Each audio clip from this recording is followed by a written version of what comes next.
Thank you for watching QTV. We take a look at stories making headlines in our news. Government says over 2 million people in 58 districts will require relief interventions for them to survive up to the next harvest season. The ruling Patriotic Front has submitted against the reintroduction of the position of deputy ministers in government. And the District Center for Theological Reflection, JCTR, has urged government to enact the planning and budgeting bill for the budget process to be effective. And our news in detail.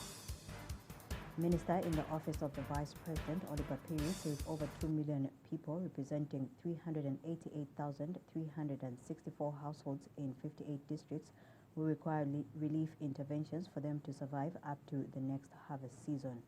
Speaking when she gave a ministerial statement to Parliament on the hunger situation in the country, Mrs. Piri says households will require 164,775 metric tons of cereal and 49,433 metric tons of pulses. She says her office has so far distributed 2,033,920 by 12.5 kg bags of mini meal in 58 districts, which were assessed by the Zambia Vulnerability Assessment Committee, and an additional 13 districts which were not captured in the assessment. Ms. Piri has reiterated that government cannot declare the hunger situation in some parts of the country a national disaster because it is able to manage the situation. Mr. Speaker, we are discussing with line ministries and the cooperating partners for us to also ensure that selected households of mainly elderly, child-headed households and the terminally ill also receive some emergency cash transfer so that the support goes beyond food. We are also working on modalities of emergency school feeding program with the Ministry of Education and the World Food Program to ensure that we keep the learners in school for communities that were badly hit by drought and floods. Mr. Speaker, the National Coordinator, DMMU, and I have been to many of these districts and have seen that the need from our people are indeed great, but the office of the Vice President is equal to the task. I would like to urge all the members of Parliament that the doors to our offices are open, and we would like to work with everybody to ensure that the desired relief foods reaches all the deserving households. The ruling Patriotic Front has submitted against the reintroduction of the position of deputy ministers in government. And the PF has recommended the deletion of the word Christian in Article 4 of the Constitution Amendment Bill number 10 of 2019. Appearing before the Parliamentary Select Committee scrutinizing the Constitution Amendment Bill number 10, PF Secretary General Davis Mwila says the PF further wants the Republican President to be elected by the majority Zambians and therefore opposes the provision for a coalition government in the bill. We have more details in this report. The ruling PF has formally made its submissions in support of the Constitution Amendment Bill number 10 of 2019 with variations. Before the Parliamentary Select Committee on Thursday morning was PF Secretary General Davis Mwila. Mr. Mwila has submitted before this committee that the support of his party of the bill with variations is out of strong conviction in constitutional democracy. The Patriotic Front Party is committed to a lean government. Therefore, we do not support the proposal to amend Article 112 and include a new Article 117A to create the Office of Deputy Minister. Honorable Chair, this matter, as a party, we don't want people to hear it. It's too costly. Government has put austerity measures in place, and as a party, we will not support the introduction of deputy ministers because it's too costly for the country. Mr. Mwila has also submitted that the PF is in support of Zambia remaining a Christian nation, but feels that other minority religions in the country should be protected as well. We are alive to the fact that Zambia is a multi-religious country. Therefore, we submit that the word multi-religious be retained. Further, the proposal contains in Article 4 of the the amendment bill to include the word Christian in the description of the Republic must be removed. Meanwhile, the Rainbow Party has equally made its submissions before the Parliamentary Select Committee. We submit that the article will be easy to interpret. If it simply says the term of office of the Attorney General shall run concurrently the term of the President, full stop. Because if you say 5 years, suppose the Attorney General is appointed in the 3rd year of the President being in office. What happens? The Rainbow Party is however opposed to the introduction of the position of Deputy Attorney General. Article 63, which introduces Article 179, Deputy Attorney General. Chair, we do not support this article. We think that as a Commonwealth country, we must go by the Commonwealth practice that you have an Attorney General and then you have a Solicitor General.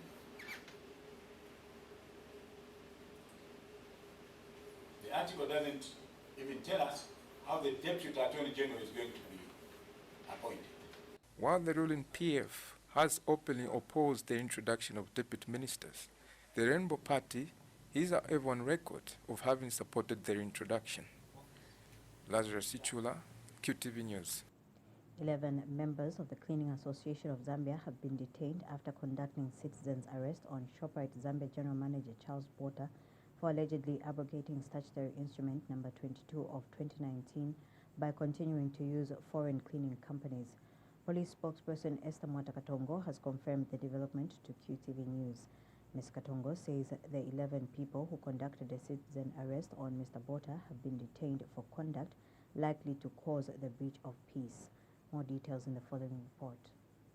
Shoppers rushed at the newly opened chain store, Shoprite, located at East Park Mall, to buy the best products at a cheaper price. This was a good achievement for Shoprite General Manager Charles Botha. However, his happiness was ruined after Cleaning Association of Zambia effected a citizen arrest on him.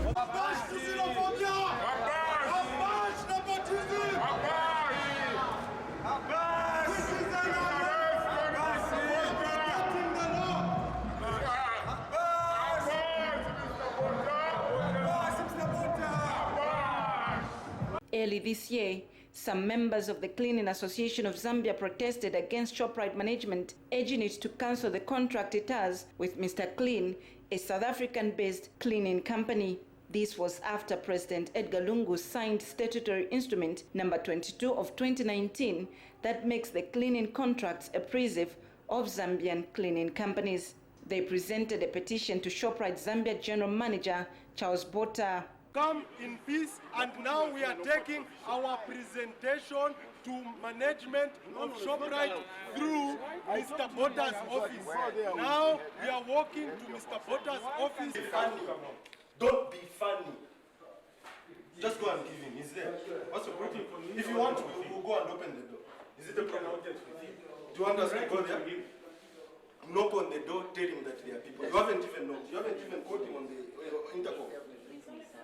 Yeah, go and wait there on the door. Where do you want to go this side? Why do you want to go the other side? Don't be funny. Just present the thing to him. But to date, nothing has changed. And for Cleaning Association of Zambia Secretary General Lawrence Makumbi, all he wants is Shoprite and other companies who are engaging foreign cleaning companies to comply with the Zambian law. Engaging foreigners to do cleaning at the shop, at the new shop, when President Edgar Lungu has given us a statutory instrument to the effect that there should be no foreigners doing cleaning business. Mr. Botha is abrogating the law. He's engaging Mr. Clean of South Africa after Mr. President Edgar Lungu has formulated the law.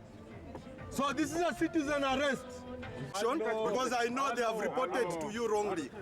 This is a citizen arrest on Mr. Charles Botha because his company and himself is in the forefront of abrogating statutory instrument number 22 of 2019. All these people were later detained by the police, but is citizen arrest a crime? Esther Katongo is Zambia Police Service Public Relations Officer. So what they dragged him for is not a criminal offense. And when you look at the way it happened, they harassed him. So when they reached Lusaka Division, they were detained, all the 11. There were 11 in number, for conduct likely to cause a breach of peace. But what's the way forward for Cleaning Association of Zambia and its members? We do not want to arrest others or that this matter goes out of hands as it is right now. We want the Ministry of Commerce to do its work around the clock. We must ensure that the statutory instrument that was signed by the President in March of 2019 is effective and not just a white paper. We want all investors to give cleaning contracts to Zambian cleaning companies. Favorite Kando, QTV News in Lusaka.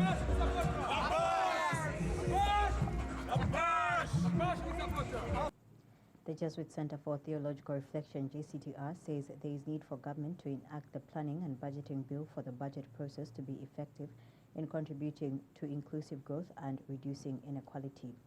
Making a presentation on the significance of planning and budgeting during a stakeholders meeting on having the planning and budgeting legislation, JCTR Program Officer for Social and Economic Development, Muchimba Siamakachoka, says in a bid to enhance fiscal accountability, transparency and overall governance, there is need to have the planning and budgeting legislation in place. Mr. Siakachoka has also noted the need for enhanced citizens' participation in the planning and implementation of national budgets for them to have greater impact at community and national levels. So we do acknowledge that other stakeholders, for instance, ZIPA, have reiterated that Zambia needs to implement the budget and planning bill for budget processes to be effective in contributing to inclusive growth as well as reducing inequality. So what I have here are just a few recommendations, and my hope is that more can come out from this interaction. So on the first point, what we are highlighting is that there is need for us stakeholders to seriously follow through our government's commitments. For instance, in reference to those addresses that have been made, alluding to the planning and budgeting bill, we need to follow through to see that this piece of law is actually passed on. And we also, another recommendation is to engage the Ministry of Finance seriously, just to establish the status of the planning and budgeting bill.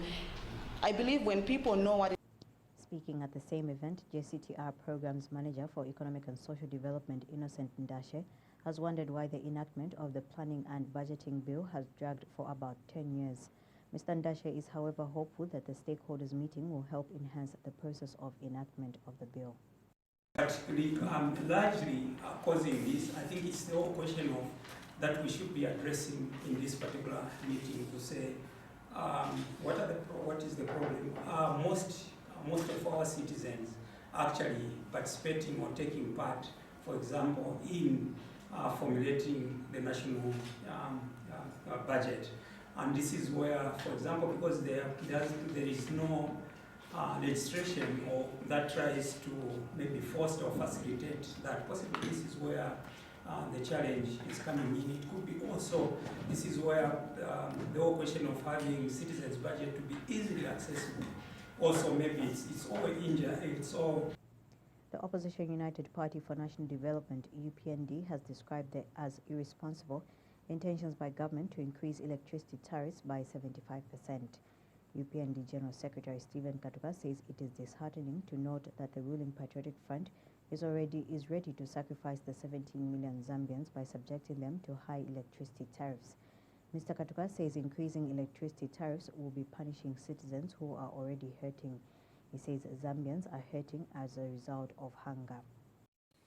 As many of us may recall, the mast dated 13th October 2018 reported that Russia's Sukhoi civil aircraft, GSS, through its company Vice President Yevgeny Andronikov at the Russian Business Aviation Exhibition Forum said the company would deliver a VIP Sukhoi business jet for President Edgar Lungu next year, costing between $45 million and $49 million. The purchase of such an expensive aircraft was unnecessary, and we advise that this aircraft be sold so that 20.5 million realized from the sale can be used to import power from South Africa, ESCOM. The other $20 million from the jet sale should be used to supply relief maize to hunger-stricken regions. Mines and Minerals Development Minister Richard Musukwa has disclosed that over 5,000 people working in the mining industry in Zambia have been screened for different occupational diseases between 2017 and 2018. Speaking in Johannesburg, South Africa, when he delivered a keynote address at the first Pan-African Occupational Health Safety Conference held under the theme Occupational Safety and Health in Africa, Challenges and Actions, Mr. Musukwa says the screening is being conducted at the newly established state-of-the-art Regional Center of Excellence located at the Occupational Health and Safety Institute in Kitwe. He says the facility is accessible to all SADC member countries as it had state-of-the-art reading machines and highly trained occupational medical practitioners. Mr. Musukwa states that Zambia has strengthened mine health regulations by revising some laws that were prohibitive and increased the risk of infections in the mining industry. And Mr. Musukwa says mining-related environmental liabilities have the potential to erode economic benefits that the mining sector has achieved in many African countries, including Zambia. He says environmental liabilities resulting from the use of mercury in mineral processing may negatively affect communities and cause health problems for people. The minister observed that small-scale mining in Africa is a complex and critical sector that needed government's intervention to address many safety and health challenges it was facing. Over 800 delegates from Africa participated at the conference under the auspices of NEPAD, African Union, International Labour Organization, and World Bank. This is contained in a statement issued by First Secretary, Press and Public Relations at Zambia's High Commission in South Africa, Naomi Nyawali.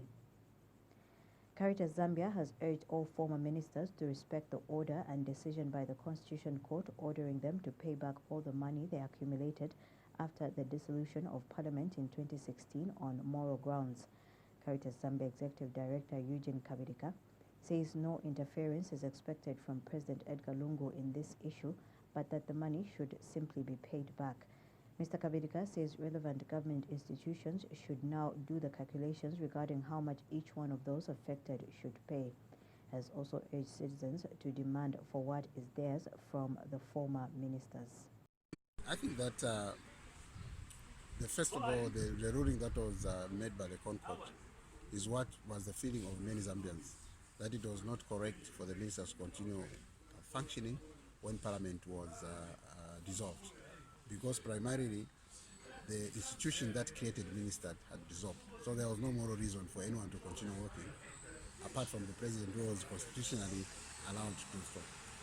So we are aware that there was a petition in the court to try and reverse that. But we, I think, have heard and thank the Concord for sticking to the decisions that they made earlier. Now it is upon us, Zambians, to demand that the ministers that erroneously got funds during the time they are functioning in terms of allowances and salaries, they pay back. That's what it's for. So we are looking for the relevant government institution to make the calculations and let them. Worldwide Fund for Nature, WWF, has praised President Edgar Lungu for delivering a State of the Nation address which places great emphasis on the need for urgent and bold collective action towards mitigating the severe impact of climate change on livelihoods and the economy. WWF Country Director Nachirala Nkombo says prolonged droughts and flooding in some parts of the country now threaten the food and energy security of the population. Ms. Nkombo notes that without bold action now, the country is likely to face multiple economic and social crises arising from climate change. She states that WWF shares the view that the impact of climate change is worsened by the continued unsustainable use of the country's finite natural resources.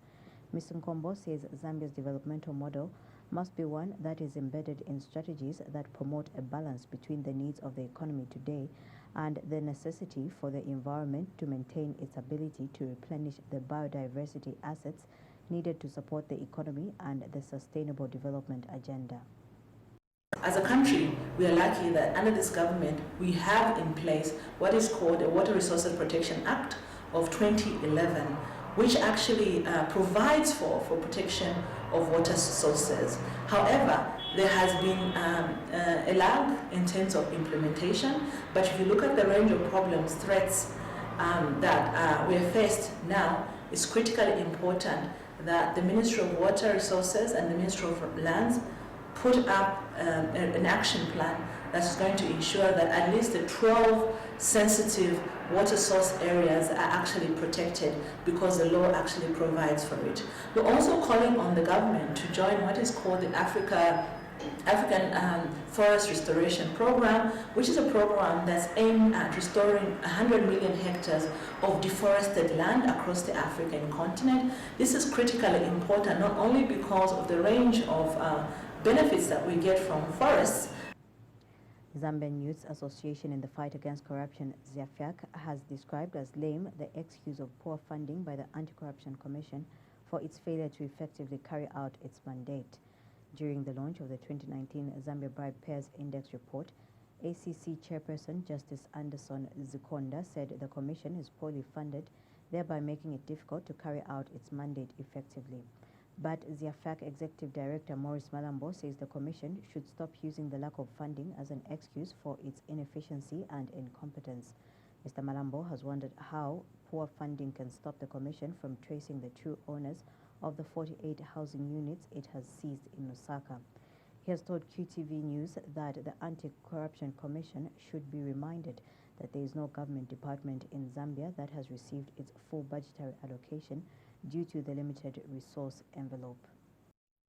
This institution has produced results under different leadership. For instance, under the leadership of Nixon Banda, Madam, and many other people that have been there that produced results. So you cannot have a situation where the same organization says that we're not able to find the true owners of the 48 houses, then later on they say, no, this case is still active.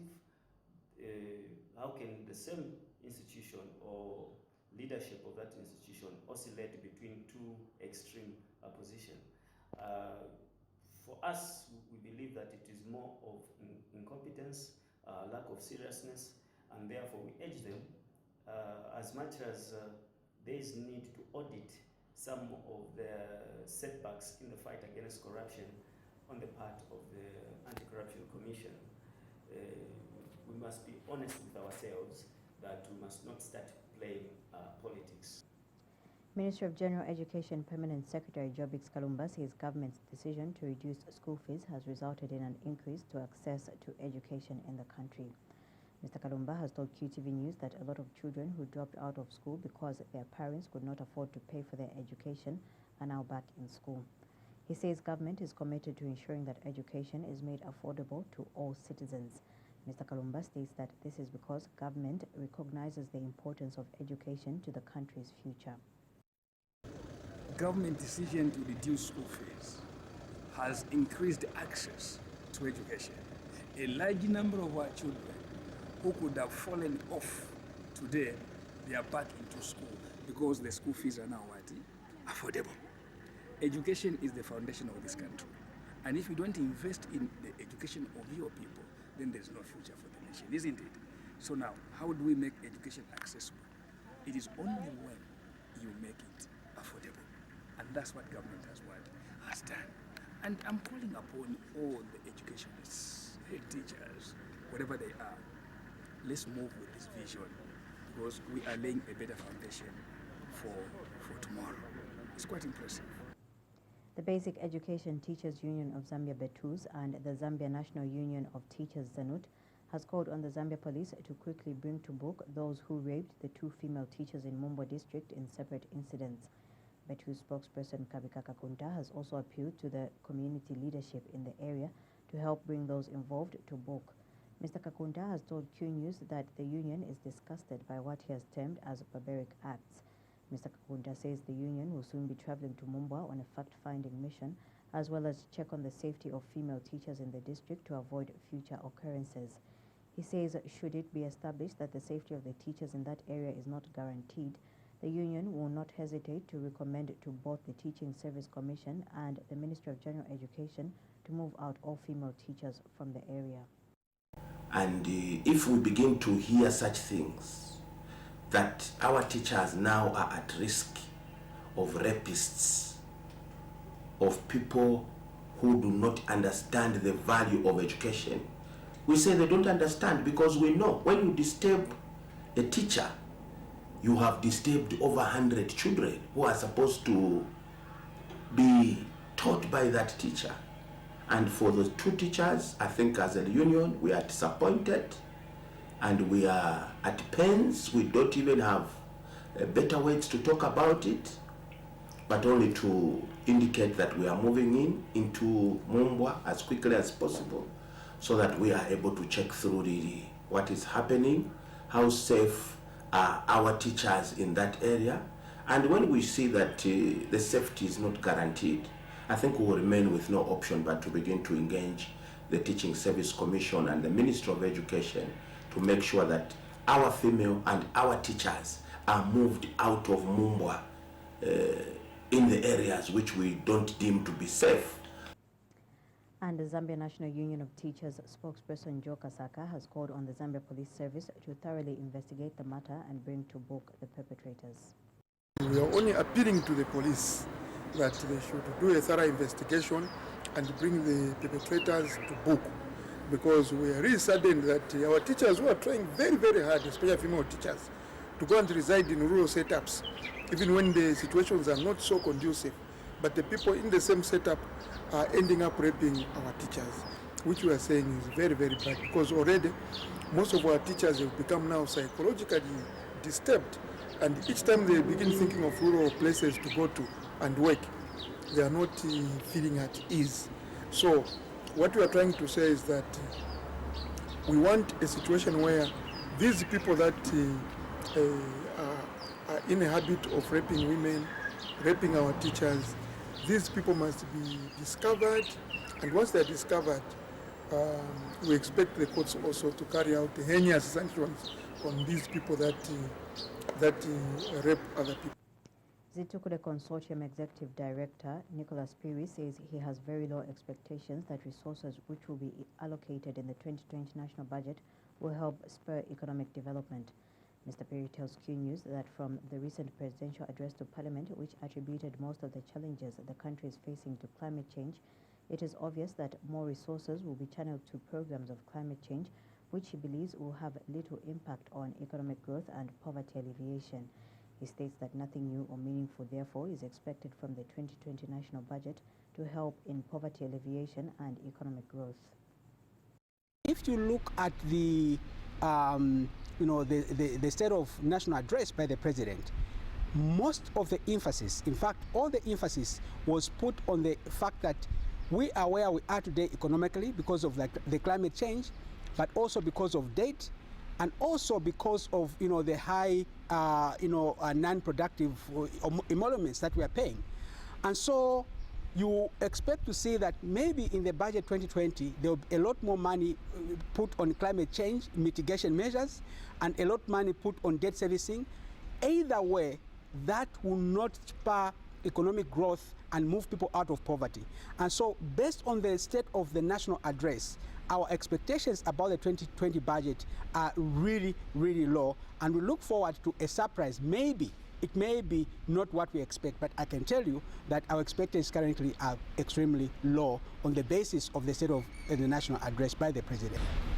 Going forward, if you are going to have a progressive budget, you need to start dismantling the amount of money that we are paying to the civil service. For example, if now we are paying 50.1% in terms of emoluments, then we have to be targeting at least, A research-based non-governmental organization has observed that poverty levels in Zambia have remained high for decades, despite recorded economic growth, political stability and improvements in human development. It is against this background that Zambat has collaborated with organizations such as Chronic Poverty Advisory Network, CPAN, Insensa and IAPRI to undertake a 9-month research project to explore the poverty dynamics which underline the overall trends in the country's 9 provinces. Lead researcher Dr. Andrew Shepherd, who is also director at Chronic Poverty Advisory Network, Overseas Development Institute in London, tells Q News that the objective of the research project is to better understand the current poverty trends in the country and come up with proposals on what can be done to improve the situation. Dr. Shepherd says the research will not only analyze and draw lessons from cases where poverty has not reduced, but also from positive deviations where it has reduced, whether at household, community or district levels. In Zambia, although Zambia has benefited from political stability, peace and economic growth, these have not translated into rapid poverty reduction, and we want to try to understand why this is and what can be done to improve the rate of poverty reduction. What we know already from the Living Conditions Monitoring Survey is that there is a large number of especially rural Zambians who are stuck at a very low level of poverty, so quite a long way under the poverty line, the national poverty line. And one of the special questions which we want to try to address through this research is what can be done in the short and medium term and longer term to bring these people out of their fairly miserable situation. Thank you. To end the news, we take a look at stories making headlines. Government says over 2 million people in 58 districts will require relief interventions for them to survive up to the next harvest season. The ruling Patriotic Front has submitted against the reintroduction of the position of deputy ministers in government. And the Jesuit Center for Theological Reflection, JCTR, has urged government to enact the planning and budgeting bill for the budget process to be effective. On that note, we end the news. Pleasant viewing.